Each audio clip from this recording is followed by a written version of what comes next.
Hello, welcome to the reviews from the games played at the third, not the London Open. So here we start with the round 1, played between Lukáš Podpěra and Yaoling Yang. My name is Mateusz Surma, let's start. So here we've got some opening, it looks okay.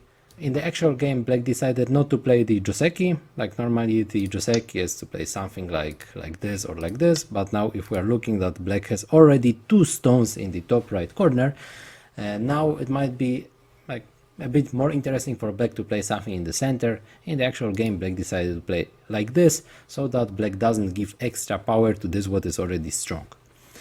However, still I think these kind of moves are fine. But Black played like this, it's also a choice. Then White played somewhere else. Yeah, Black protected the corner, and now White played here a shoulder hit. So Black, after having a move in the spot, Black creates some kind of a moyo in the center. And now White played the shoulder hit, in my opinion, to lower Black. So let's say Black answers, White can jump, Black stays a little bit lower. On the other hand, Black didn't want to be low, so while using this potential that Black is quite high, Black has some extra stones around, Black decided to play from above. So that I think Black's plan was to let White live on the top, take some strong wall, and then get here all this right side just for Black, and still maybe would be possible to get some center, so maybe Black will be able to play here. Like we assume that White will survive on the top. Yeah, so this was the game. Black played here just this exchange and later played elsewhere. So at the end, what happened? Black got here this stone, later played here on the right side, so Black kind of takes this right side. Still there are some weaknesses, but White's 2 stones on the top are not so strong either, so maybe it's fine. Later White played here some exchanges and escaped. However, Black got a little bit stronger, played on the left side. Like here, generally, if looking on the shape, I would be thinking more about playing one step further for White. Normally when there is this shape, like there is a stone on the 3rd line and there is a stone on the 4th line, and it's like Keima in between, like for example here, Keima between these stones, usually it's more interesting for this player who has the stone on the 3rd line. It's like, if there are just these stones somewhere on the board, usually it's like a good response for Black to play this Keima from this white stone which is already on the 4th line. And here, suddenly, why White would play on the 4th line if there is already Black stone? Theoretically, it doesn't make sense. But here, I think it would be good to notice that this shape is a little bit special there in the top. For example, would it be interesting, how do you think, would it be interesting if Black had this tiger's mouth on the top? Like to add the stone there. I think it would be not so interesting. Normally tiger's mouth is considered as a good shape, but the stone is not so necessary for Black. Like it doesn't change much. Black has this group, it's like some group in the center, now Black just adds here. Black doesn't do much with this stone, which looks like a good shape. So after White plays this stone in this spot, later White might think about playing some follow-up.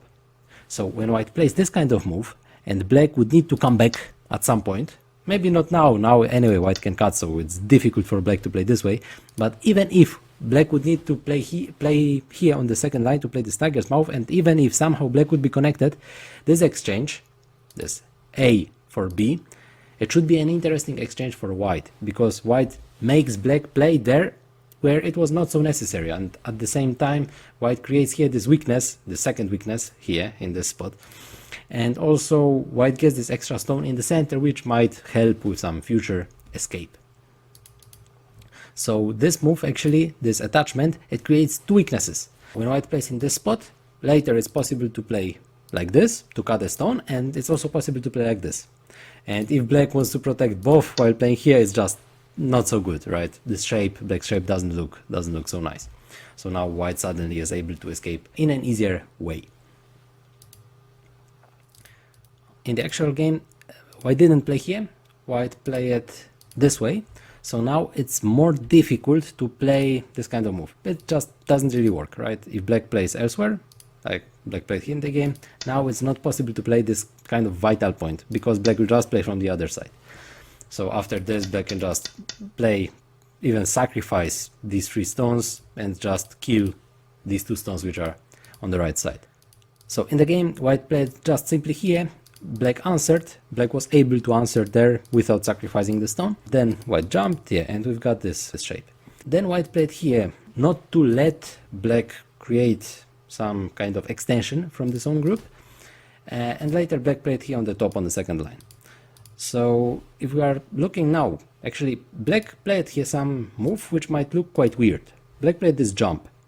Black might also think about playing a simple move like this. It also looks like it's a good shape, right? Tiger's mouth. But after this shape, like when we compare these 2 moves, this move and this move, here black is a little bit weaker. This shape, it might be like some kind of weakness, white might start to play some kind of ko. It's very unlikely that white would win this ko, because black can at any time capture, and it's also just opening, hard to find any ko threats. So there is this weakness, but on the other hand, black is faster. It might be easier for black to later cap the stone. Like it might be possible to use the stone which black played further, while, for example, playing something like this in the future. It's just like more going to connect each other. On the other hand, yes, there is this weakness, so it's also a problem for black. So black played a little bit less safe move, but a bit faster. Okay, in the game, white just played somewhere here so that black cannot make so big base, and then black played here this slide on the second line. What do you think about the slide? I feel like it's not so necessary. What if black just ignores this shape? I think it's not possible to kill black, even not so easy to attack it. There is just a lot of space, in my opinion. Possible to escape in this direction, like here, possible to escape, possible to play also something like this just to block and maybe create some ice on the left. Might be also possible to simply play this move, which is like maybe not very interesting for black, but at the same time it just gives black some possibility to make ice. Also possible to play some moves here, then something like this. It's possible generally to make ice, in my opinion. So if black is quite safe, I think it's just not so necessary to play there. Instead, I would recommend playing, for example, this kind of move. It's very big. Here black has some kind of wall, and now it's, in my opinion, some kind of good extension from these stones which are on the right. And at the same time, it might be a bit painful, as this white stone is on the 4th line, black plays Keima on the 3rd line. In the game, black decided to come back here on the 2nd line. Black takes away white's base, but at the same time, black lets white have more center moves. After this move, it might be possible for white to get this kind of move in center. How? Because after black plays this Keima, it might be possible to make this exchange, and this kind of move already might be center, so that later white can simply cut black. So black takes away white's base, but black actually leaves more possibilities for white.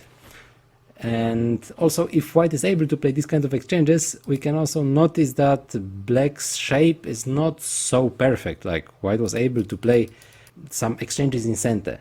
So after this move, this is basically a center exchange. So it's not so easy for black to create their ice. Like as if black was able to play here, and then it would be like more likely to create I in the spot. After playing this Keima on the 2nd line, it's not going to be possible, because later it might be possible for white to play something like this, and there is no I in this area. Yes, of course, might be possible to get something on the top, but white is able to destroy this in center. In the actual game, white played Tenuki here on the right. So here white made life with this group. Yeah, black played quite normal, and now white played some move which I think wasn't in a good timing, because white already has a stone in this spot. So if we take out these 2 stones, this move is normal what white played, and then black would just answer. This is fine. But now suddenly we add this exchange. I think this exchange is much more interesting for black, because white plays just attachment somewhere where black is completely connected. So I would recommend to play some other move for white. For example here, simple slide. I think black would play the same. Black anyway should connect, in my opinion, not to lose this stone, not to die with it.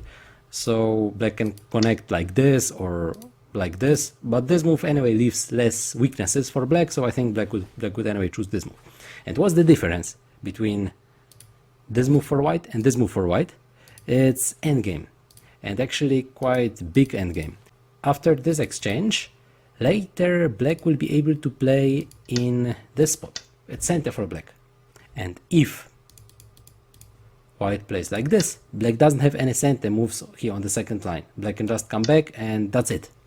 So in this situation, I would recommend simply to play this move on the second line and not attaching black now, because black will anyway play the same. However, now black has just more options. Black can get more moves in center. Then white played here a very big move on the lower side. Black played an attachment, okay, and here we started to have some exchange, so that black at the end cut white. I think it's quite good result for black. Black just separated white, and now suddenly this white stone is under some attack. Black doesn't have a weak shape on the top, and now black got some kind of a like small wall here on the bottom, and suddenly this white's move is under pressure, and it was basically white's area. And now also this white's group, which is a little bit higher, is not so strong, this one. So it might happen that black will be able to attack two groups. I think it's very risky for white. Instead of taking points, I would recommend to play somewhere from the top, for example, something like this, so that black is not able to separate white, so that black is not able to attack this stone. Like this, there is just one group to attack, not two.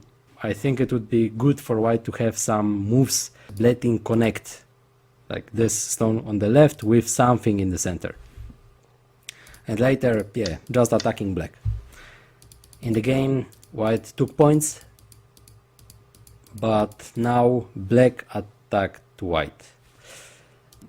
Yeah, and here actually there is even some like Tesuji. It's also some kind of a choice. Black can play here, and white cannot answer in this spot, because like this black kills this one white stone. So black needs to play an empty triangle, not so good shape. Like this, it might be possible for black to turn the situation so that black will be attacking a different stone. This one. Like this, white gets also separated. Now black is able to attack this other move here on the bottom. Overall, I think for white it would be more interesting to play somewhere in the center. For example, like this or like this. But this stone, it makes it easier, in my opinion, for white to connect this stone marked with triangle with the other stone here on the bottom. So I think this Hane, what's played now, should be a little bit more interesting for white. Let's come back to the game. This was played. Now black played here some attachment.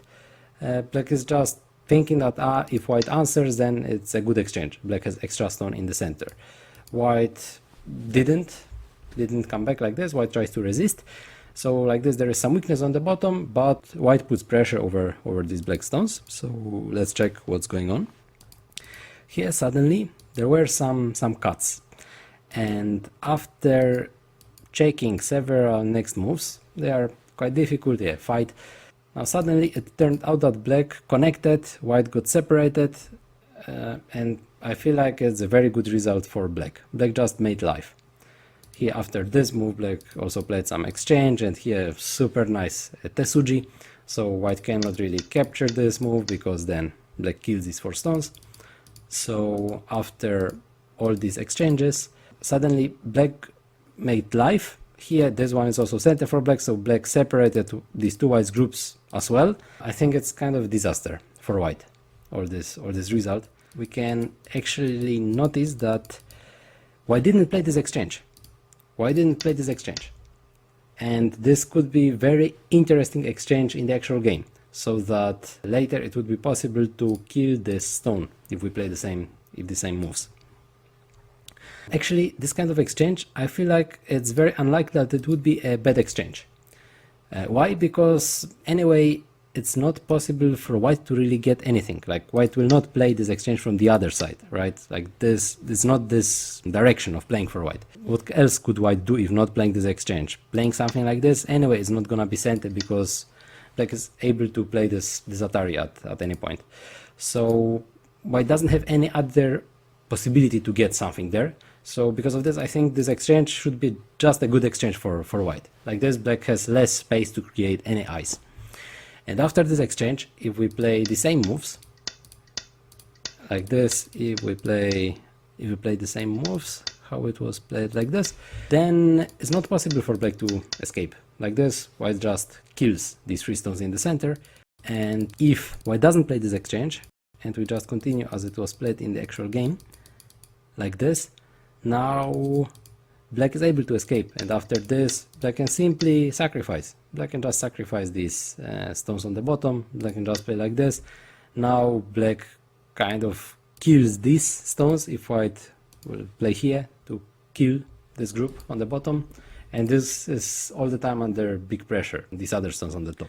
So I think it would be a really interesting exchange for white to have this one played. There was actually one more thing, because here there was this Atari all the time laying, so I'm wondering, I think it should be more interesting for white to capture. Just capturing the stone in the center. Like this group on the top, this one, it starts to be much safer. White doesn't need to worry about it anymore. And all the time it should be possible for white to put some pressure to attack even this black's group on the bottom. So if black plays like this, what more black can do? Like this, white just attacks.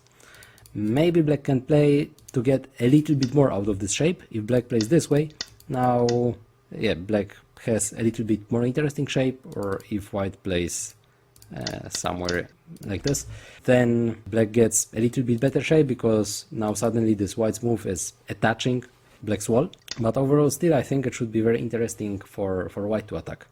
White is still able to attack this black's group. This is going to be sent, this is going to be sent. I think it's all the time possible to attack. It would be quite interesting for white. In the game, yes, suddenly white doesn't attack anything and black attacks white. Actually, black even kills some part of this white's group. Like here, black played also the center moves, and black killed all this top. Yeah, white killed these 3 stones, but black got, yeah, more territory. So later in the game, white played one of the last agi, but now after this move, white just ignored it. I think white should answer, just answering, and we still play. But white played tenuki, and now suddenly black broke through. So black killed these white stones from these dead stones, and suddenly also all this group started to be very weak. I think it's just too big. I think it would be more interesting to answer here for white. Just, yeah, accept. Black got a good exchange, this peep, so that white connects. It's a good exchange for black, because black has extra stones, so later it might be more interesting for black to attack. It might be easier for black to attack these white stones on the right. Yeah, but white played from some other side. Yeah, white played tenuki, and later I think black got a good result. In the game, white tried to kill this what was here in the lower right corner, and black decided for killing this what was on the left. So far there is still a ko, so white might be able to play this, and there is still a ko. Yeah, but white played still tenuki. So this was the game. Black played here some exchanges, and later black killed this white group on the left. Here, after I saw the video from the game, Lukáš suggested to play in this spot, and I think it's yeah, a good move for white to play, so that it's not possible for black to make anything in the corner. It's just dead. Yes, there are some possibilities of making some like exchanges, so that maybe more moves for black might be sent, but overall black is dead, completely dead. And in the game, after white played here, there was a ko later. So black was able to play like this, and a ko in the corner. So if white tries to kill like this, still possible to make a ko. Actually, even possible to play here for black if black wants to make life. So in the game, white played here, and there was a ko. So in the actual game, there started to be already some kind of end game. But suddenly white got a possibility to get some nice profit. I think black should just come back, taking the stone on the right, for example, while playing something like this, and that's it. But after playing from the other side, now suddenly white got a possibility to do a lot of problems in black's shape. I'm wondering, why not just playing here? If black plays this way, white just is able to connect, white gets some profit in center, some big endgame. And if black cuts, now it's possible to actually play even like this. And if black connects the shape, white can like do a lot of problems on the top. So yeah, and if black plays anything else, white is able to play this way. And I think like this, white can actually win the game. Yeah, and in the game, first white played some exchange like this, and then played from this side, so that black was able to kill these 3 stones and still keep quite a lot from this what was on the top. So like this, black kind of secured the victory. Later black started this ko, but black had really a lot of cross threads here in the center, so I think it was already impossible for white to resist. So there were some cross threads. Yeah, at the end white played a move which was not really a cross thread, so black just took the ko, and now yeah, black anyway kept this group, this white group dead. Yeah, thank you for your attention and see you at the next review. Bye.